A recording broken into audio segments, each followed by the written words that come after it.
Welcome, bros and Josephines. My name's Albert von Stalin, and today I'm gonna be looking at how society is like Among Us, but with all the fun sucked out of it. Without further ado, let's go. I'll start with something obvious a disclaimer.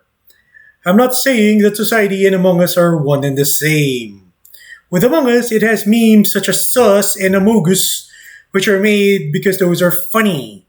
The most out of a joke poking fun out of society is the "we live in a society" meme, and thanks to the current insanity in Washington, D.C., using that meme can land one in a list or two.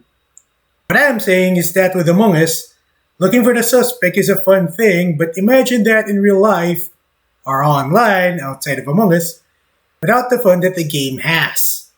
As such, I'm gonna explain why in here. I'm gonna go for the obvious. The fact that Among Us is a game. The main reason why anyone plays a video game is simply to have fun. As such, the objective of Among Us is to either solve the mystery of who's been causing problems in a space station or to get away with causing problems within said space station. Within those limitations is where the fun happens. With society, it just doesn't happen. If anything, we're at a state where we can't even trust each other, where everyone is sus. This is especially true in dating. I get it. One needs to find the other person trustworthy before dating him or her. The problem is that we as a society have been busy indulging ourselves in the bad stuff that happens in relationships for the last 10 to 20 years, ranging from infidelity centered soap operas becoming normal in my country to people swearing off the opposite gender all because they've read and watched one too many a story on how the opposite gender is crap. Another example is how we as a society can't even trust each other in general anymore.